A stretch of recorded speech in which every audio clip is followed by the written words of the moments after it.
Isang mapagpalang araw naman po mga kumare. Ngayon nga ay araw ng Martes. Wala muna kaming gala ni Madam. Dito muna kami sa bahay dahil marami kaming liligpitin. Ikukulong ko nga muna si Madam dyan, no? Habang aliw na aliw pa siyang manood ng Miss Rachel. Para magawa ko naman yung iba pang gawain. Masimulan na para baka abutin na naman ang katamaran. Alam niya namang matamad na tamad ako. Kailan ba ako sumipag? Pagkatapos ko may hatid sa school yung mga kuya ni Madam, ay umuwi na kami agad. Hindi na kami naglibot. At para umpisahan na.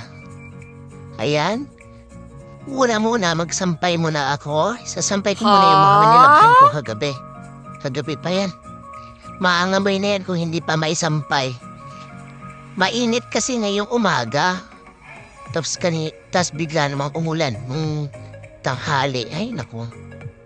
So, dyan, sampay, mahangin. Okay. Susunod naman natin yung kalan dahil sobrang kalat. Ayan, nandyan na yata lahat yung mga kalat ko.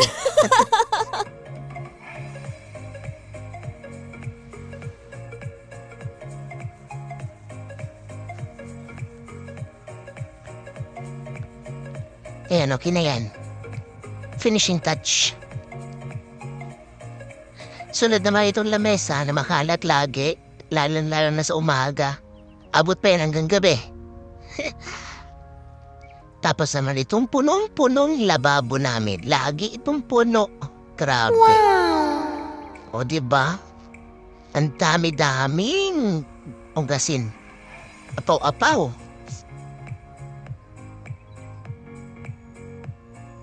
Medyo matagal ako natapos din kasi grabe talaga sobrang dami.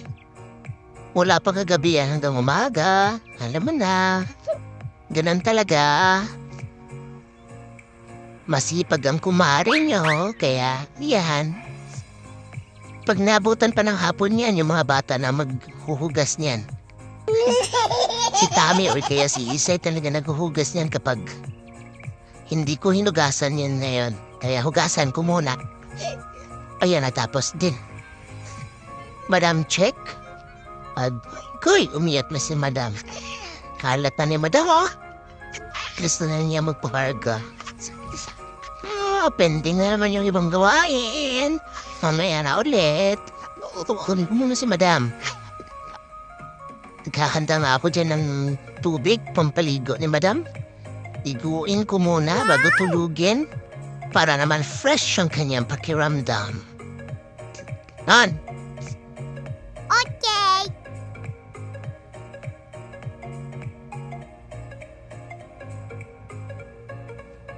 Bihis na. Habulan na.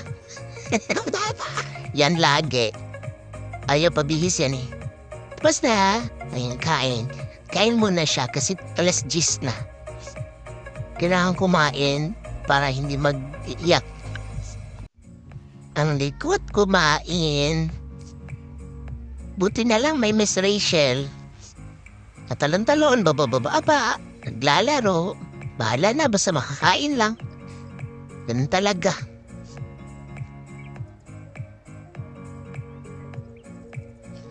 Yan, dede na naman siya. Matutulog na kami. Antok na. Tutuyan na siya dyan.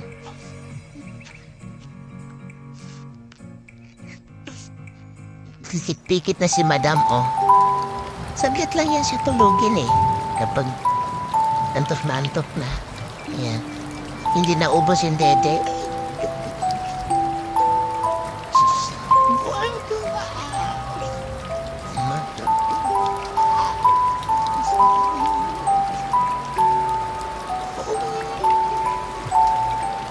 Okay, back to business na naman tayo. Ito yung tupiin kong sinasabing mag-iisang buwan na ata. O diba parang ukay-ukay na? O, hahalongkatin mo na lang kung may gusto kang susuot at hahanapin mo na lang dyan kung wala din sa lagayan mo. O diba nga? Yan. Danan!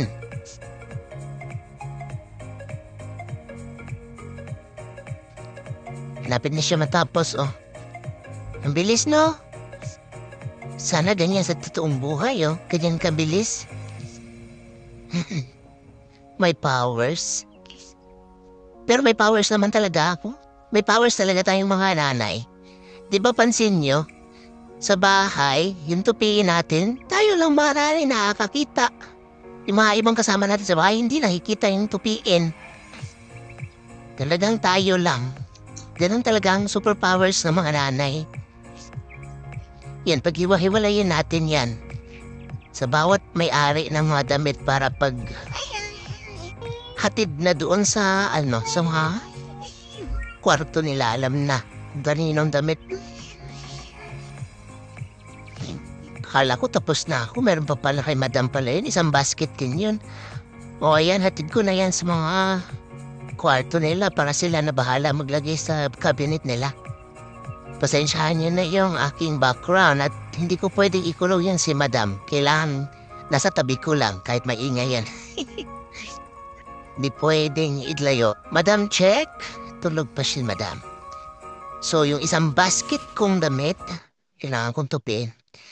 Dito na sa kwarto para may ilagay na agad dun sa lagayan niya. Yan yung lagayan niya sa likod ko. Para lahat ng damit niya makikita ko at maisuot ko lahat kasi dami ng di na isuot. Naliitan na lang. Ayan, para kitang-kita ko. Madam, check. Ayan. Hagkoy. Hagkoy, gising na si madam. O sige na. Bye na muna mga day. Mga mare. Bye. Salamat sa pagnood. Thank you. Bye. God bless.